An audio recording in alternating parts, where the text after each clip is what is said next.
우리가 아주 어렸을 때 기억 같은 경우에는 뭐 특별한 그런 기억들만 아주 파편적으로 기억을 합니다. 또 강렬하게 남아 있는 그런 기억들이 기억이 남을 것 같아요. 그러니까 저도 아주 어렸을 때 기억들이 몇 가지가 이렇게 남아 있는데 그 중에 한 가지가 뭐냐면 부흥회에 따라갔다가 거기서 이제 이렇게 사진이 두 장면 기억이 나요. 하나가 뭐냐면 앞에서 부흥 강사 목사님이 내가 이렇게 펄쩍펄쩍 뛰면서 찬송을 하다가 썩은 강대상이 푹 주저앉았다는 얘기를 하시는 찰나에 제가 잠이 들은 것 같아요. 그래서 좀 있다가 그 부흥회에서 이렇게 자다가 깬 그 기억이 나요. 그 따뜻한 그 온기, 그 기억이 납니다. 저희도 이제 할머니 때부터 예수를 믿었기 때문에 저는 이제 어렸을 때 그냥 자연스럽게 교회에 갔던 것 같아요. 무슨 교회를 갔던 특별한 계기는 기억나는 게 없어요. 뭐 그냥 기억에 남는 건 뭐냐? 그냥 뭐 이렇게 할머니 집에 보면은 막 최후의 만찬 걸려 있고, 그러니까 도저히 예수 안 믿고는 못 배기는 그런 스타일로 이렇게 돼 있었어요. 제가 이제 제 아들 얘기 잘 안 하는데요. 얼마 전에 제가 전화를 하는데 살짝 들었는데 앞뒤 얘기는 잘 모르겠어요. 근데 내용이 뭐였냐면 이런 얘기를 하는 거예요. 야, 교회는 내가 안 가고 싶다고 안 가고 수 있는 그런 게 아니야. 이렇게 얘기를 하더라고요. 그러니까 모태신앙이신 분들은 다 어떤 느낌이신지 아시잖아요. 그게 내가 안 가고 싶다고 안 갈 수 있는 게 아닌 거. 여러분들은 어떤 계기를 통해서 예수 믿으셨는지 모르겠어요. 이렇게 그냥 어렸을 때부터 정말로 엄마 뱃속에서부터 자연스럽게 교회 다니신 분들도 계시고, 또 어떤 분들은 누군가 손에 이끌려서 이렇게 교회 다니신 분도 있으실 겁니다. 또 연세 많으신 교인들은 어떤 얘기예요? 내가 어렸을 때 동네 교회에서 떡 준다 그래서 내가 갔다가 예수 믿었다 이런 얘기도 하시죠. 뭐 그냥 뭐 준다고 그 선물 준다 그래서 교회 따라갔다가 정신 차려 보니까 그냥 어느새 예수 믿는 사람 되어 있는 뭐 그런 경우도 있죠. 또 어떤 분들은요, 인생의 어느 시점에선가에 정말로 큰 사건과 상황을 경험을 하고 그 다음에 예수님 앞에 나와서 그 문을 두드리신 분들도 분명히 있습니다. 뭐 사업에 실패를 했거나 관계의 아픔을 겪었거나 건강의 문제나 때로는 삶의 여러 가지 고통들 때문에 정말 그 가운데서 하나님을 만나고 영접하신 경우들도 있죠. 또 어떤 분은요, 정말로 누군가가 정말 집요하게 정말로 간절하게 그렇게 요청하고 또 요청해서 그 일을 통하여서 그 권면, 사랑의 권면을 통해서 교회 나오게 되신 분도 있습니다. 뭐 우리가 다 어떤 상황일지 몰라도 누군가 한 사람의 정말 꾸준한 기도와 그 간절한 그 초청이 결국 우리를 이 자리에 이끌었을지도 모르는 거죠. 이렇게 가만히 생각해 보면 사실은요, 우리가 다 예수 믿은 계기가 참 다 달라요. 서로 다 다릅니다. 시작도 다르고 계기도 다 다릅니다. 하나님은요, 똑같은 방법으로 사람들을 부르지 않으시더라고요. 각 사람에 맞는 방법과 환경을 통해서 주님을 영접하게 그렇게 이끌어 가십니다. 오늘 본문에 보면 오늘 본문에 예수님을 영접한 사람이 등장을 해요. 그게 누구냐면 루디아라는 여성입니다. 사도행전은 이 루디아가 예수님을 믿게 된 과정에 대해서 이렇게 설명을 해요. 우리 14절 말씀인데 우리 한번 같이 보도록 하겠습니다. 사도행전 16장 14절 같이 읽습니다. 시작. 두아디라시에 있는 자색 옷감 장사로서 하나님을 섬기는 루디아라 하는 한 여자가 말을 듣고 있을 때 주께서 그 마음을 열어 바울의 말을 따르게 하신지라. 아멘. 주님께서는 루디아라 하는 여성의 마음의 문을 여셔서 바울이 전하는 복음을 받아들이게 하십니다. 그런데 우리가 여기에서요, 한 가지 좀 눈여겨볼 부분이 있는데 그게 뭐냐면 성경이 단순히 루디아라고 표현을 안 한다는 거예요. 그냥 이 루디아에 대해서 뭐라고 말하고 있냐면 그녀의 직업과 배경을 굉장히 구체적으로 설명을 한다는 거예요. 개역개정 성경을 보면 이렇게 나오죠. 두아디라시에 있는 자색 옷감 장수라고 얘기해요. 그래서 이제 우리가 약간 오해할 수 있는 게 뭐냐면 두아디라시에서 자색 옷감을 파는 여성처럼 생각할 수 있지만 이걸 좀 더 정확히 번역하면 두아디라 출신의 자색 옷감 장사예요. 그러니까 이 두아디라는 지금으로 얘기하면 터키에 속한 지역인데 거기가 원래 자색 옷감 산업으로 좀 유명하던 지역이었습니다. 그러니까 루디아라는 사람은 그 두아디라에서부터 이 빌립보까지 와서 이 옷감을 팔고 있는 여성입니다. 근데 이 자색 옷감이라는 게 우리가 잘 알다시피 이게 왕족이나 귀족들이 입던 사실은 굉장히 그 값비싼 사치품이었어요. 그러니까 그냥 옷장사가 아니라 이 루디아라는 사람이 어떤 사람이에요? 상류층을 상대하는 무역상인 거예요. 무역상. 예. 그러니까 우리가 저기 백화점 사업하는 사람한테 옷장사라고 안 하잖아요. 예. 그것처럼 이 그냥 옷장사가 아니라 굉장히 큰 무역상이었던 거죠. 이 루디아 말고도요. 사도행전을 보면 복음을 믿게 된 사람들의 직업을 표현하는 경우가 여러 군데서 사실은 등장을 합니다. 로마 군대의 백부장이었던 고넬료. 고넬료가 예수를 믿어요. 또 빌립보의 감옥을 지키던 간수가 또 복음을 믿습니다. 뿐만 아니라 마술을 행하던 시몬, 이 사람도 등장을 하고요.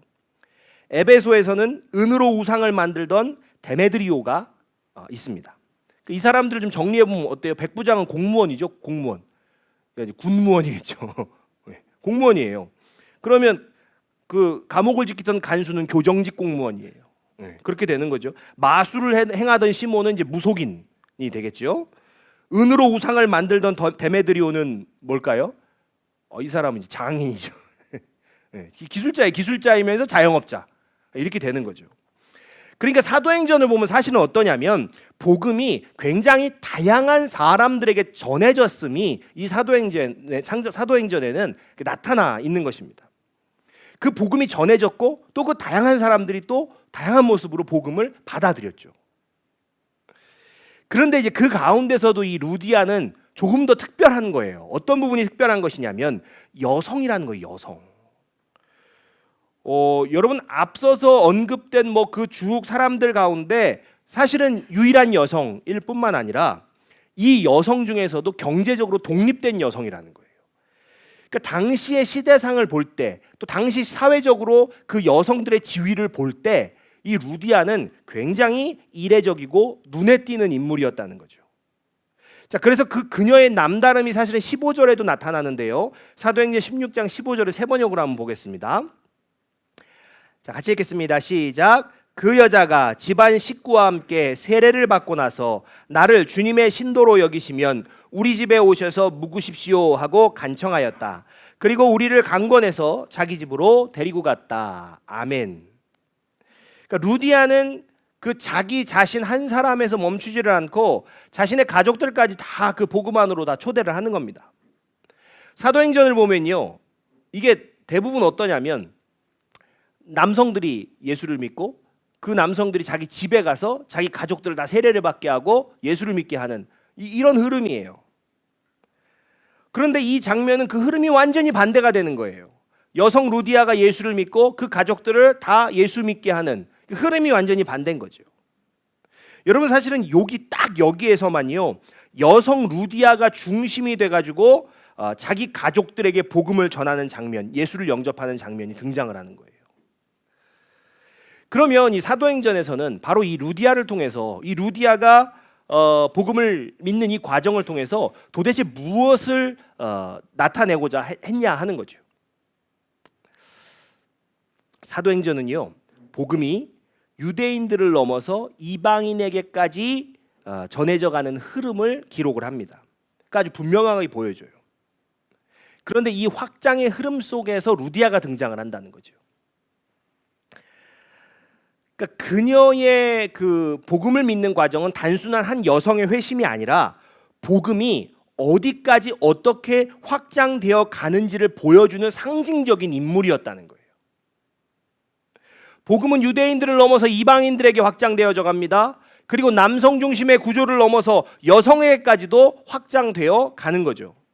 더 나아가서 이 루디아라는 여성은 어떤 여성이에요? 단순히 그냥 남편이 예수 믿으니까 나도 개종, 그게 아니에요. 자신이 능동적으로 주체적으로 복음을 받아들이는 그런 여성임이 기록되어 있는 것입니다. 그리고 그가 예수를 믿고 또 그렇게 복음을 온 가족에게 전파하는 그런 주체적인 모습인 거죠. 여러분 이 내용들을 정리해 보면 어떤 내용이 되냐면 사도행전은 복음을 받아들이고 또 복음을 전한 사람들이 각기 다른 직업을 가지고 있었고 또 경제적인 수준도 다양했고 성별 또한 아주 다 달랐다는 것을 분명하게 보여주는 것입니다. 그러니까 이게 정리하면 어떤 내용이에요? 복음을 받아들이는 데에는 어떤 특별한 자격이나 아니면 어떤 조건도 필요하지 않았다는 거예요. 가난한 자나 부한 자나, 유대인이나 이방인이나 혹은 여자나 남자나 누구에게나 복음이 열려 있었고, 그리고 그 복음이 전해졌다라는 것을 사도행전은 기록하고 있는 거죠. 여러분, 우리가 쉽게 좀 오해하는 게 있어요. 나약하고 가난한 사람들이 예수 믿기 쉽다, 우리가 그렇게 오해할 수 있죠. 그게 아니라는 거예요. 여러분, 가난한 자들만 복음의 문을 연 게 아니에요. 루디아처럼 부유한 사람도 복음의 문을 열었어요. 여러분, 권력을 가진 사람이라고 해서 복음에 대해서 조금 배타적일 거다? 아니라는 거예요. 고넬료 같은 군인도 복음을 받아들였어요. 평범한 삶을 살아가는 사람만 예수 믿느냐? 아니라는 거예요. 무속인도, 간수 같은 사람도 복음을 받아들였다는 거예요. 그러니까 어떤 얘기가 됩니까? 세상에는 복음을 전하지 못할 사람도 없는 거고, 또 복음을 받아들일 수 없는 사람도 존재하지 않는다는 거예요. 중요한 건 그 사람이 어떤 위치에 있느냐? 그런 거 아니라는 거예요. 어떤 배경을 가지고 있느냐? 그것도 아니라는 거예요. 복음을 받아들이는 데 있어서 가장 결정적인 건 무엇입니까? 오직 하나예요. 하나님께서 그 마음을 여시느냐. 여러분, 하나님께서 마음을 여신다면 누구나 예수 믿을 수 있습니다. 지금 전혀 복음에 관심이 없어 보이는 사람일지라도요, 여러분, 우리가 먼저 판단할 필요가 없다는 거예요. 아유, 저 사람 진짜 안 될 것 같다, 저 사람은 정말 안 될 것 같다, 선을 그을 필요가 없다는 거예요. 어쩌면 저 사람은 진짜 구제불능이 안 될 것 같아 라고 생각하는 이유가 우리가 그 사람의 마음을 열 자신이 없기 때문일 수 있거든요. 그러나 우리가 분명히 기억하셔야 됩니다. 내가 그 사람의 마음을 여는 게 아니라는 거예요. 주님께서 그 사람의 마음을 여실 때 그 사람이 복음을 받아들이게 되는 거예요. 내가 하는 게 아니에요. 그런데 우리가 이제 앞서서 얘기한 게 있잖아요. 우리가 마음을 열고 예수님을 믿게 된 계기가 다 다른 것처럼, 이게 또 어떤 말이 되냐면, 하나님께서 사람마다 마음의 문을 열게 하시는 방법이 이게 다 다를 수 있다는 거예요. 사실은 다 다르게 하세요. 사람마다 계기가 다 다르다? 사람마다 하나님께서 각기 다르게 일하신다는 거죠. 어떤 사람은요, 말씀을 통해서 일하십니다. 말씀으로 이게 되는 사람이 있어요. 어떤 사람은 관계를 통해서 하시는 그런 경우도 있고, 어떤 사람은 진짜 고난을 통해서 역사하시는 경우도 있어요. 어떤 사람은요, 진짜 아주 사소한 계기로 마음의 문이 열리는 경우가 있어요. 제가 얼마 전에 이렇게 영상을 지나가다 보니까 한 연예인이 자기가 교회 다니게 된 계기를 얘기하는 거예요. 동료 연예인이 같이 교회 가자 하는데 진짜 가기 싫더래요. 근데 평일에 우리 교회 가면 오늘 평일 예배 있으니 가자 그랬는데 예배가 없더래요. 갔더니 예배가 아니라 이렇게 그냥 속회 같이 나눔하는 소그룹 모임을 하고 있던 거예요. 근데 거기 앉았는데 자기는 너무 어색했지만 앉아 있었는데 그냥 사람들이 각자 자기 사는 얘기를 하는데 그게 그렇게 눈물이 나고 자기는 그냥 그때부터 그래서 교회 다니기 시작했대요. 그러니까 사람마다 하나님께서 다 어떤 계기로 하실지 몰라요. 정말 사소한 일을 통해서도 하실 수 있어요. 그래서 우리가 예수 믿게 하려면 이렇게 해야 되라는 공식 세울 필요가 없다는 거예요. 사실은 그런 공식이 없는 거죠. 여러분, 우리는요, 그 사람이 어떤 계기를 통해서 예수를 만날지 사실은 모릅니다. 그거 누구만 아세요? 오직 주님만 알고 계세요. 소록도의 스님으로 알려져 있는 이민교 선교사님이라는 분이 계세요. 이상하죠. 스님인데 선교사님이니까. 이분이 원래 아주 그냥 뿌리 깊은 원불교 가정에서 자랐대요. 그래가지고 그냥 어릴 때부터 그 원불교 법당에서 목탁치고 노는 게 자연스러웠던, 그러니까 그분도 나름의 모태신앙인 거예요. 그렇게 원불교 이렇게 자랐던 분이고, 이분이 이제 자기가 나름대로 원불교 전도사가 돼가지고 그 소록도에 가서 내가 원불교를 전해야겠다 이렇게 해가지고 소록도로 들어가시게 된 거예요. 그래서 이제 소록도 주민들에게 이제 이렇게 가르쳤다고 합니다. 이 병이 걸린 이유는 다 전생의 죄 때문에 그런 거니까 다음 생에 건강한 사람으로 태어나기 위해서는 부처님 말씀을 잘 따르고 이게 해야 된다. 그래야 그렇게 해야지 이제 다음 생에 좋은 걸로 태어난다. 이렇게 이제 열심히 가르쳤대요. 근데 이제 아주 예상치 못한 일이 생겼다고 합니다. 이 한센병 환자들이요, 오히려 이 스님을 긍휼히 여기기 시작한 거예요. 그러면서 뭐라고 얘기하냐면, 우리는 예수님 때문에 행복합니다. 스님, 예수 믿으세요. 그렇게 말을 하더라는 거죠. 그리고 시간이 흐른 뒤에요, 어느 날 새벽에 이 이민교 선교사님이라는 분이 법당에서 이제 연부를 이제 새벽 연부를 하고 있었대요. 그런데 연부를 하다가 갑자기 입에서 찬송이 팍 터져 나온 거예요. 근데 이게 원래 알던 찬송이 아니라 어떤 찬송이냐면 그 한센병들 장례식에서 부르는 찬송이 들었으니까 그게 확 터져 나오더라는 거죠. 멈추려고 해도 멈추지 않더래요. 그리고 그날 뭐 눈물의 회개를 막 할 수밖에 없더라는 거죠. 그리고 이제 이분이 뭐라고 얘기하냐면 당시를 회상하면서 자신의 의지로 설명할 수 없는 하나님을 경험하게 되었다. 이 스님이 그날로 회심하고 다시 신학을 공부해서 선교사님이 돼서 선교사님의 삶을 지금은 살고 있더라는 거죠. 여러분 이제 이런 예화를 딱 들으면 어떻게 생각할 수 있냐면, 야, 저런 놀라운 기적이 우리 집 왼수에게도 있을까? 내 가족에게도 이런 놀라운 기적이 과연 나타날까? 그러면서 마음에 의심부터 들어요. 그런데 저는 사실은 이 예화를 통해서요, 반드시 이런 극적인 기적이 우리의 삶에 나타나고 그걸 통해서 복음이 전해진다, 그 얘기하고 싶은 게 아니에요. 무슨 얘기를 하고 싶냐면, 하나님께서는요, 스님 마음도 여실 수 있는 분이라는 거예요. 여러분, 스님이 목사님 되는 일보다, 그거보다 우리 집에 믿지 않는 가족이 예수 믿는 일이 더 쉬우시죠. 더 쉬운 일이에요. 사실 다 어려운 일이긴 한데 스님이 목사가 되는 것보다 가만히 생각해 보면 그래도 우리 집 안 믿는 사람이 예수 믿는 게 조금 더 이게 어렵진 않을 것 같은 생각이 우리가 사실 들어요. 여러분 생각에는 그 생각 들죠. 야, 저 승질머리 언제 고치고 하나님 앞에 돌아올까? 그런데요, 하나님께는 그게 어려운 일이 아니라는 거예요. 그리고 우리가 가만히 생각해 보면 승질머리 고치고 하나님께 돌아오는 게 아니고요, 하나님께 와야 승질머리를 고치는 거예요.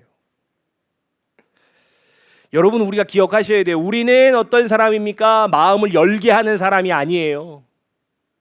여러분, 이게 핵심이에요. 마음을 열게 하시는 분은 누구예요? 하나님이시라는 거예요. 그러니까 나는 안 돼요. 우리가 어렵게 생각하는 이유 맞습니다. 내가 하는 게 아니에요. 할 수도 없어요. 그러니까 어렵게 느껴지지만 아니에요. 하나님은 하셔요. 하나님이 하시는 분이고 하나님이 하시면 그거 쉬운 일이에요. 대신에 그럼 우리가 해야 될 일은 분명하다는 거예요. 뭐예요? 우리가 그저 예수님처럼 살아가는 거. 여러분, 우리가 예수 닮으려고 애쓰며 사는 것. 여러분, 이게 우리가 해야 될 일로 자명한 거예요. 여러분, 이 일을 가볍게 여기시면 안 된다는 거예요. 한번 생각을 해보세요. 어떤 사람이요, 내가 예수 믿어야 되나? 복음에 대해서 문이 조금씩 열릴 때가 있단 말이에요. 마음이 좀 열리고 있었는데, 근데 예수 믿는다고 말하는 아빠가 집에 들어오자마자 막 가족들한테 짜증을 내는 거예요. 그러면 열리던 문도 빗장이 팍 쳐지는 거예요. 또 예수 믿는데 사람들을 만날 때마다 그냥 말에는 늘 허세와 허영심이 가득 차 있고 대화의 주제가 늘 부정적이고 누구 험담하는 사람, 그런 사람이 곁에 있는 거예요. 여러분, 사실은 그렇게 해서 그리스도인의 모습을 왜곡해서 보여주고 있는 사람들이 너무 많다는 거예요. 여러분, 심지어는 교회 다니는 사장님이요, 직원들 월급 밀려요. 그 제대로 지급을 안 해주고. 또 더 나아가서는요, 교회 안에도 그런 일이 있어요. 여러분, 교회 공사를 맡았는데 돈을 안 줘요. 심지어 왜 11조를 자동으로 떼고 줘요? 그러니까 뭐라 그래요? 자영업자들이 뭐라고 얘기합니까? 나 교회 일은 절대 안 해. 아니, 사람들이 교회 일은 꼭 하고 싶어야지 어떻게 그렇게 됐을까요? 어떤 사람은 예수 믿는 시어머니에게 너무 시집살이를 호되게 당해가지고,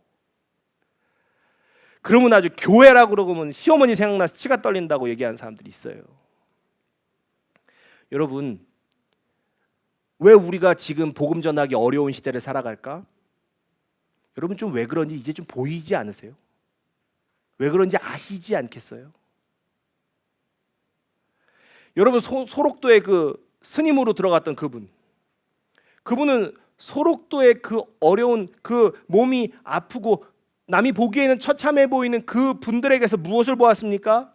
나는 예수님을 믿기 때문에 행복합니다라고 말하는 그분들에게 예수님의 살아계신 모습을 봤던 거예요. 눈, 코, 입이, 손발이 온전하지 않아도 나는 예수님으로 인하여 행복합니다라고 말하던 그 안에 살아계신 예수님이 살아있던 사람들을 목격한 거예요. 여러분, 우리가 다시 한번 생각해 보셔야 됩니다. 오늘 우리가 살아가는 시대에 도대체 왜 이렇게 복음 전하기가 어려운 시대가 되었을까? 여러분, 시대 탓할 게 아니라는 거예요. 내 가족이 예수 믿게 해달라는 이 기도에 하나님은 왜 응답하시지 않을까? 하나님 탓할 일이 아니라는 거예요. 우리가 정말로 주님을 닮아가도록 애쓰며 살고 계십니까? 나에게서 예수님의 모습이라고는 정말 하나 찾아보기 어려운 건 아니시냐는 거예요. 혹시 입으로는 예수님을 말하면서 삶으로는 전혀 다른 모습을 보여주고 계시는 것은 아니시냐는 거예요. 복음을 전한다고 말하면서도 정작 우리의 말과 태도는 사람들의 마음을 열기보다는 오히려 닫히게 만드는 그런 삶을 살고 계시는 것은 아니시냐는 거예요. 여러분, 우리가 마음에 빗장을 치는, 옹벽을 쌓게 만드는 그런 삶은 아니신가? 여러분, 생각해 봐야 합니다. 여러분, 사람의 마음을 열게 하시는 분은 하나님이시지만 우리는 주님께서 세상 사람들이 마음을 열도록 돕는, 우리는 통로라는 거예요. 통로. 여러분, 이거 놓치면 안 됩니다. 이걸 놓치면 안 돼요. 주님께서는요, 바울이라는 통로를 통해서 루디아를 만나셨어요. 그 루디아의 마음을 열게 하셨어요. 바울은 갈라디아에서 당당하게 이야기합니다. 내가 내 몸에 예수의 흔적을 지니고 있노라. 그렇다면 그의 몸에 새겨진 예수의 흔적은 무엇이에요? 수없이 죽을 고비를 넘기며 매맞았던 매질의 흔적이었고, 자비량으로 사역하면서 생계를 이어갔던 가난의 흔적이었고, 복음을 위해 감당했던 육체의 가시의 고통이었어요. 그리고 그 현실 속에서도 끝까지 예수 그리스도를 붙들었던 믿음의 흔적이 그 사도 바울 안에 있었던 그리스도의 흔적이었던 거예요. 그렇게 자신의 삶 전체를 통해서 예수를 증명해낸 사람, 예수의 흔적을 온몸에 지닌 사람을 통해서 주님께서는요, 역사하신 거예요. 주님은 사도행전 곳곳에서요, 예수의 흔적을 가진 통로, 그 사람, 그 사도 바울을 통해서 수많은 사람들의 마음의 문을 여셨습니다. 여러분, 우리도 정말 그 예수의 흔적을 가진 통로가 맞으십니까? 나에게서 예수의 모습을 찾아보실 수 있으십니까? 여러분, 내가 정말 주님을 향하여 갈 수 있는, 마음 열게 하는 통로인지 아니면 진짜 회방꾼인지, 여러분, 주님은 오늘 우리가 이것을요, 선택하기를 원하세요. 복음의 방해꾼이 될 건지 복음의 통로가 될 건지 오늘 주님은 우리가 선택하기를 원하십니다.